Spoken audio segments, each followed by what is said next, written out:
बड़े बड़े नेता, मुख्यमंत्री और मंत्री अगर किसी बड़े अपराध में शामिल होते हैं तो फिर उनका मंत्री पद पर, मुख्यमंत्री पद पर बने रहना अब जो है किसी तरीके से बाकी नहीं रहने वाला है। ना तो उनका मंत्री पद बचेगा, ना उनका प्रधानमंत्री पद बचेगा, ना उनका मुख्यमंत्री पद बचेगा। मैं ये इसलिए कह रहा हूँ कि केंद्र सरकार इस सिलसिले में बाज़ाब्ता तौर पर अब कदम उठाने जा रही है। मैं हूँ खुर्रम शहजाद और आप देख रहे हैं न्यूज़ 18 का डिजिटल प्लेटफॉर्म। देखिए, अभी तक जो सूरत हाल थी, अगर कोई प्रधानमंत्री, मंत्री या फिर मुख्यमंत्री किसी बड़े अपराध के तहत गिरफ्तार होते थे तो फिर उनके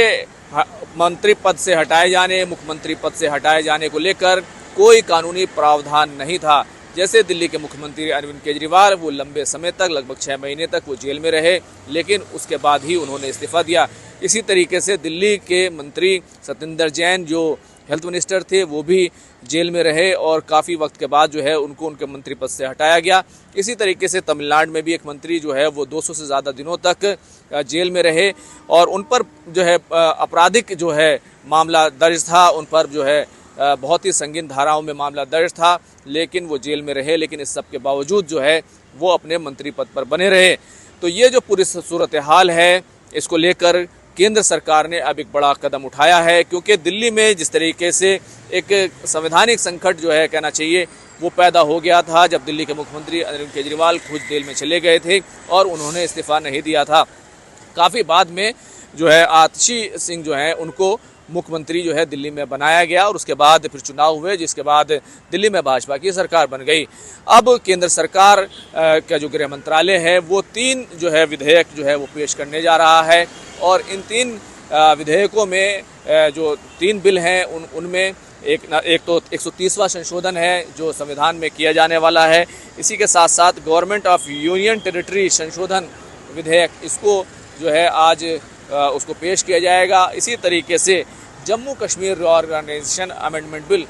उसको भी आज जो है पेश किया जाएगा। अगर इस पूरे मामले को देखें तो ये जो बिल हैं लाए जा रहे हैं, इनमें प्रावधान किया जा रहा है, अगर संगीन धाराओं में, संगीन मामलों में, आपराधिक मामलों में कोई मंत्री, मुख्यमंत्री, यहाँ तक के प्रधानमंत्री भी अगर शामिल होते हैं और उनको 5 साल की सज़ा होती है या फिर वो 30 दिनों तक जो है जेल में रहते हैं तो 31वें दिन उनको बर्खास्त कर दिया जाएगा। ऐसा नहीं होगा कि आप जेल में रहें और आप पर जो है मामला चल रहा हो, आपको सज़ा हो गई हो, लेकिन उस सब के बावजूद जो है आप अपने मंत्री पद से, अपने मुख्यमंत्री पद से या प्रधानमंत्री पद से इस्तीफा न दें। तो ये जो है 3 जो है कानून लाए जा रहे हैं। गृह मंत्री अमित शाह इसको जो है आज पार्लियामेंट में पेश करने वाले हैं। अब क्या क्या संशोधन जो है इसमें होना है, इसको लेकर के जो है आज तमाम चीज़ें जो है वो की जाएंगी। और सबसे पहला विधेयक जो है वो है गवर्नमेंट ऑफ यूनियन टेरिटरी संशोधन बिल। इसके तहत इसकी जो यूनियन टेरिटरी एक्ट है 1963, इसके तहत जो गंभीर आपराधिक आरोपों के कारण गिरफ्तार होंगे या फिर उनको ज़ेर हिरासत रखा जाएगा, मुख्यमंत्री हो या फिर मंत्री हो, तो फिर उनको जो है 30 दिन के बाद उनको हटाया जा सकेगा। ये इसमें संशोधन किया जा रहा है। अगर उनको 5 साल की सज़ा होती है या फिर 30 दिनों तक वो जेल में रहते हैं, हिरासत में रहते हैं, तो फिर उनको हटा दिया जाएगा। और 1963 की जो धारा 1963 की जो एक्ट है उसकी धारा 45 है, उन पर संशोधन किया जाएगा। इसी तरीके से केंद्र सरकार को लेकर यानी प्रधानमंत्री और मंत्री जो तमाम हैं उनको लेकर भी जो है 130वां संशोधन विधेयक बिल जो है वो आज पार्लियामेंट में पेश किया जा रहा है और केंद्र के जो भी मंत्री होंगे वो इसके तहत आएंगे और इसके तहत भी जो संविधान का अनुच्छेद 75 है, 164 है और इसी तरीके से 239 ए है, इसमें संशोधन जो है वो किए जाने की ज़रूरत है और उसको किया जाएगा। जम्मू कश्मीर रीऑर्गेनाइजेशन एक्ट 2019 में जिस तरीके से जम्मू कश्मीर का बंटवारा हुआ था, लद्दाख और यूनियन टेरिटरी अलग अलग बन गए थे, उसको लेकर के भी आज जो है उन पर भी ये तमाम कानून लागू होगा और उस जम्मू कश्मीर का रीऑर्गेनाइजेशन एक्ट 2019 है, उसके जो है धारा जो उसकी दफ़ा जो 54 है उसमें तरमीम की जाएगी, उसमें संशोधन किया जाएगा और इस तरीके से ये सीधे तौर पर जो है ये लागू हो जाएगा। अब ये जो पूरा बिल है ये उस वक्त लागू होगा जब केंद्र सरकार इसका नोटिफिकेशन निकालेगी। लेकिन साथ ही साथ एक चीज़ आपको और जहन में रखनी चाहिए कि ये जो पूरा मामला है, जो तमाम बिल हैं, इनको लेकर पहले ही सरकार को मालूम है कि इस पर विपक्ष एतराज़ कर सकता है और ये कह सकता है कि इसका गलत इस्तेमाल होगा। जैसे दिल्ली के मुख्यमंत्री अरविंद केजरीवाल ये कहते रहे थे, उनको गलत तरीके से फंसाया गया, और दूसरे जो मंत्री या मुख्यमंत्री हैं वो भी ये कह सकते हैं कि इस कानून का गलत तरीके से इस्तेमाल किया जा सकता है। इसलिए ये तीनों जो बिल हैं ये सीधे तौर पर जो पार्लियामेंट की जो दोनों हाउस हैं, लोकसभा और राज्यसभा, उनकी जो सेलेक्ट कमेटी है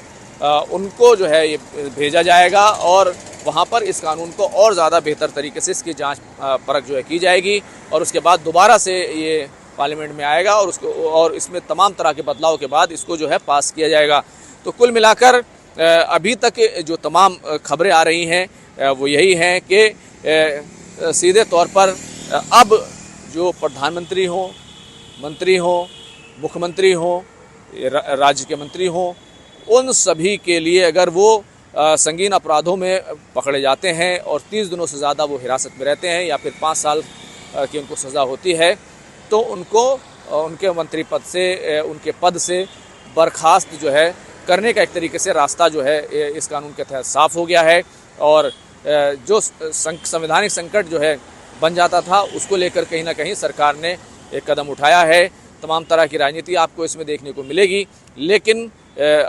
इस पूरे मामले पर आप क्या कहते हैं, आपकी राय क्या है कि क्या सरकार ने ये सही किया कि अगर कोई मंत्री या फिर मुख्यमंत्री या प्रधानमंत्री लेवल का कोई भी शख्स अगर कोई बड़ा अपराध करता है और फिर उसको हिरासत में लिया जाता है, तो क्या उसको अपने मंत्री पद पर बने रहना चाहिए, क्या उसको अपने पद पर बने रहना चाहिए, या फिर इस कानून का गलत इस्तेमाल हो सकता है और विपक्ष और जो मुखालिफ विरोधी दल के जो बड़े नेता हैं, क्या उनके ऊपर इस तरह का इस्तेमाल हो सकता है। दूसरी जो पार्टियों की सरकारें हैं, उनके जो मुख्यमंत्री हैं या फिर उनके जो मंत्री हैं, क्या उनके खिलाफ इस तरह के कानून का गलत इस्तेमाल हो सकता है। इसको लेकर आपकी क्या राय है ज़रूर बताइएगा। मैं खुर्रम शहजाद, आप देख रहे हैं न्यूज़ 18 का डिजिटल प्लेटफॉर्म।